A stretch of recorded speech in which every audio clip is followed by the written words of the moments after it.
स्वागत है दोस्तों आपका नॉलेज इंडिया में। तो दोस्तों अभी एक बहुत ही बड़ी खबर सामने आ रही है। पाकिस्तान के बाद अब टर्की ने भी ओपनली बोल दिया है कि हम ब्रिक्स को ज्वाइन करना चाहते हैं और रशिया इस बात को लेकर बहुत ज्यादा ओपन है। यहाँ पर आप देख पाओगे कि क्रेमलिन वो जगह है जहाँ पर रशिया की सरकार ऑपरेट करती है। मॉस्को के बीचों बीच आपको मिलेगी ये जगह। इन्होंने कहा है कि बिल्कुल हम वेलकम करते हैं टर्की का reported desire to join BRICS. और जैसा कि आप लोग जानते हैं अक्टूबर 22 और अक्टूबर 24, 2024 के बीच में रशिया होस्ट करने वाला है कजान शहर में ब्रिक्स समिट 2024 का। बहुत ही इंपॉर्टेंट समिट होने वाला है। बताया जा रहा है कि पाकिस्तान को एज अ फुल मेंबर यहाँ पर एक्सेप्ट कर लिया जाएगा, पर लेकिन यहाँ पर सारे अप्रूवल्स मिलेंगे या नहीं मिलेंगे, क्या इंडिया यहाँ पर अप्रूवल देगा ये देखना होगा। लेकिन रशिया और चाइना अपनी तरफ से पूरी कोशिश करेंगे कि पाकिस्तान एक ब्रिक्स का मेंबर बन जाए 2024 में। और अगर टर्की के पर्सपेक्टिव से आप अगर देखो तो ये लोग खुल के कहते हैं कि यूरोपियन यूनियन के पीछे भाग भाग के हम थक गए हैं कि कब यूरोपियन यूनियन के हम मेंबर बनेंगे। ये लोग तो हमें मेंबर बना नहीं रहे, इससे अच्छा हम ब्रिक्स प्लस ही ज्वाइन कर लेते हैं, एटलीस्ट पैसा तो मिलेगा। आप सोच रहे होगे कि पैसा मिलेगा। जी हाँ, ये सारा खेल है $5 बिलियन के लोन का। तो चलिए समझते हैं सब कुछ, मगर सबसे पहले अभी के लिए ब्रिक्स की क्या स्थिति है आप ये जान लीजिए। अब ब्रिक्स जैसे कि आप जानते हैं एक संगठन है प्राइमरीली जिसके 4 फाउंडिंग कंट्रीज थे, इंडिया, चाइना, रशिया, ब्राजील। बाद में साउथ अफ्रीका ऐड हो गया तो ब्रिक का बन गया ब्रिक्स। तो उसके बाद हमने देखा है कि ब्रिक्स का एक्सपेंशन हो रहा है। लगातार बहुत सारे और कंट्रीज ब्रिक्स को ज्वाइन करते जा रहे हैं। फॉर एग्जाम्पल ईरान अब ब्रिक्स का मेंबर बन चुका है, इजिप्ट एक ब्रिक्स का मेंबर है, अफ्रीकन कंट्री इथियोपिया ये भी ब्रिक्स के मेंबर है, UAE United Arab Emirates India का एक बहुत ही अच्छा फ्रेंडली कंट्री, ये भी अब ब्रिक्स का मेंबर बन चुका है। अब इस लिस्ट में आप देखोगे ना ज्यादातर कंट्रीज की इकोनॉमीज ओके है, मतलब ग्रो कर रही है, ज्यादा डेप्ट नहीं है, इन्फ्लेशन कंट्रोल में है। लेकिन एक दो कंट्रीज है जहाँ पर प्रॉब्लम्स है। सबसे बड़ी जो कहने वाली बात है वो है ईरान में कि जैसा कि आप लोग जानते हैं इकोनॉमिक प्रॉब्लम इतनी ज्यादा खराब है कि ईरान की करेंसी दुनिया की सबसे कमजोर करेंसी मानी जाती है। और उसके अलावा आप इन्फ्लेशन भी देखो ईरान में तो ये 30% से ऊपर रही है बहुत लंबे समय तक। ईरान के अलावा अगर आप बाकी देश देखें तो उधर इकोनॉमिक कंडीशंस उतनी खराब नहीं है। अब पाकिस्तान की अगर हम बात करें, जैसे ही हम पाकिस्तान को ब्रिक्स में ऐड करेंगे ये दूसरा देश बन जाएगा जिसकी इकोनॉमिक हालत बहुत ज्यादा खराब है। मतलब लिटरली इंटरनेशनल मॉनेटरी फंड ने ये कहा है there is significant downside risk for Pakistan economy. मतलब ये कंट्री को ब्रिक्स में ऐड करते ही ब्रिक्स का status as a important group जहाँ पर इम्पोर्टेंट इकोनॉमीज है ये काफी हद तक गिर जाएगा।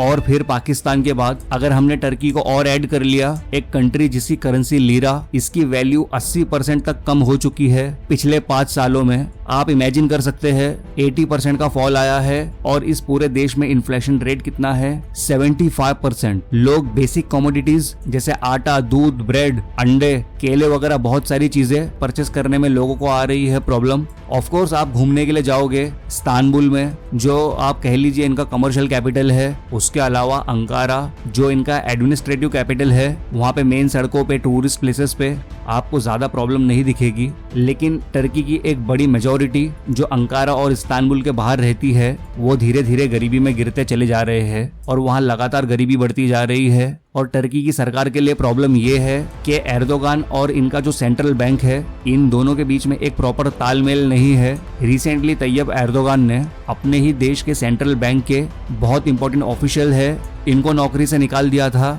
अब कहा जा रहा है कि टर्की में ये सब असंवैधानिक था, तो मोस्ट प्रोबेबली इन लोगों को अपनी नौकरी वापस मिलने वाली है। तो टर्की एक ऐसा देश जहां पर सेंट्रल गवर्नमेंट और सेंट्रल बैंक के बीच में काफी इश्यूज है, करेंसी लगातार फॉल कर रही है। यूरोपियन यूनियन ने इन्हें कई बार रिजेक्ट कर दिया है कि हम आपको एज अ मेंबर ऐड नहीं कर सकते। क्यों? क्योंकि विमेन के मामले में, रिलीजियस माइनॉरिटीज के मामले में जो टर्की के व्यूज है ये जो यूरोप के बाकी कंट्रीज के जो व्यूज है उनसे तालमेल नहीं खाते। तो यूरोपियन यूनियन में टर्की की एंट्री नहीं हो रही। ये लोग कह रहे हैं कि अभी के लिए तो ये एक अच्छा ऑल्टरनेटिव रहेगा कि ब्रिक्स प्लस को ही ज्वाइन कर लो। हालांकि अगर ब्रिक्स प्लस और यूरोपियन यूनियन को कंपेयर करें तो वैसे बहुत ज्यादा फायदा मिलता है टर्की को अगर ये एक प्रॉपर मेंबर बन जाए यूरोपियन यूनियन का, क्योंकि यूरोपियन यूनियन से टर्की के जो नागरिक है आराम से यूरोप के बाकी देशों में घूम सकते हैं, काम कर सकते हैं। It can be a game changer for Turkish economy. मगर सिंस इन्हें यूरोप की एंट्री नहीं मिल रही, ये देख रहे हैं ब्रिक्स प्लस को।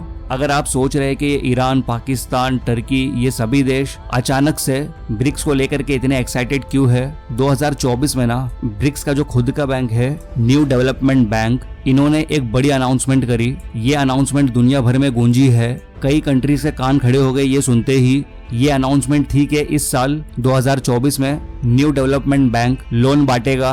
कितने बिलियन डॉलर के? 5 बिलियन डॉलर के लोन बांटेगा। IMF से ना 1-1 बिलियन डॉलर का लोन निकालने के लिए पाकिस्तान को पता नहीं क्या क्या करना पड़ता है। आप सब लोग जानते ही हो, IMF के ऑफिशियल्स आते हैं पाकिस्तान में और चेक करते हैं क्या हो रहा है, क्या प्रॉब्लम है। It is pretty much humiliating for Pakistan. तो अगर इनको ब्रिक बैंक से 1-2 बिलियन डॉलर मिल जाते हैं, टर्की को भी मिल जाता है कुछ पैसा, तो इनके लिए भी गेम चेंजिंग होगा। और इंटरेस्टिंगली ब्रिक्स बैंक ये जो पैसा बांटेगा ये कहीं ना कहीं इंडिया की ही फंडिंग से आया है। ब्रिक्स बैंक में आप देखोगे जो इनिशियल कैपिटल जो बिल्डअप यहाँ पे हुआ है उसमें इंडिया का एक बड़ा योगदान है। इवन आप अगर न्यू डेवलपमेंट बैंक इसकी शेयर होल्डिंग में अगर आप देखोगे ना, तो India, Brazil, China, south Africa और रशिया जो मेन फाउंडिंग मेंबर्स है, सबके पास ऑलमोस्ट 19% का कैपिटल है, यहाँ पर आप देख पाओगे। और जो कंट्रीज न्यू डेवलपमेंट बैंक की मेंबरशिप ले रहे हैं वो अलग है दोस्तों। ब्रिक्स बैंक का मेंबर बनना, फिर उसके बाद न्यू डेवलपमेंट का एक प्रॉपर मेंबर बन जाना, जहाँ पर बैंक की आपको मेंबरशिप मिल जाती है। It is a bit different. यहाँ पर आप देख पाओगे कि जो नए मेंबर्स बन रहे हैं, बांग्लादेश के पास आज के समय न्यू डेवलपमेंट बैंक का 1.79% शेयर है। UAE के पास 1.06% है। इजिप्ट के पास 2.27% है। तो कल को देखिए, मुझे लगता नहीं है टर्की के पास इतना पैसा है कि शेयर परचेस कर पाएंगे न्यू डेवलपमेंट बैंक का। ये लोग बेसिकली लोन यहाँ पर निकालेंगे। बट क्वेश्चन यही है कि पाकिस्तान और टर्की जैसे कंट्री को अगर in the future new development bank millions का या बिलियंस का लोन देता है, क्या ये फ्यूचर के लिए सेफ रहेगा? तो देखिए, इंडिया जो है इंटरनेशनल मॉनेटरी फंड को भी कह चुका है कि जो लोन आप दे रहे हैं ना पाकिस्तान को, तो इंश्योर करिए कि ये लोग डिफेंस पर्पसेस के लिए वो लोन इस्तेमाल ना स्टार्ट करना चालू कर दे। सेम कंसर्न रहेगा टर्की को लेकर। टर्की अपनी तरफ से एक्साइटेड है, रशिया भी एक्साइटेड है। रशिया एक्साइटेड इसलिए है कि रशिया आप कह लीजिए कि अकेला सा पड़ रहा है। रशिया को अगर इस बात की एश्योरेंस मिलती है कि टर्की ब्रिक्स का मेंबर रहेगा और ज्यादा करीब हो जाएगा रशिया के, दे विल टेक इट। उनको एक बार ही लगेगा कि रशिया की जो आइसोलेशन है ये कम हो रही है। 22 अक्टूबर से 24 अक्टूबर 2024 तक ये देखना होगा कि क्या इंडिया पाकिस्तान की एंट्री और उसके बाद टर्की की एंट्री अलाउ करेगा ब्रिक्स ग्रुप में या नहीं। तो ये बहुत ही इंटरेस्टिंग होगा देखना। इस बारे में दोस्तों आपको क्या लगता है नीचे कमेंट सेक्शन में जरूर बताएं। और अगर ये वीडियो अच्छा लगा हो तो लाइक और शेयर जरूर करना। और अगर इस चैनल पर पहली बार आए हो तो सब्सक्राइब करके बेल आइकन को दबाकर ऑल जरूर करें, ऐसी ही इन्फॉर्मेटिव वीडियोस की नोटिफिकेशंस पहले पाने के लिए। तो मिलते हैं नेक्स्ट वीडियो में एक नए टॉपिक के साथ। तब तक ध्यान रखिए अपना। जय हिंद, जय भारत।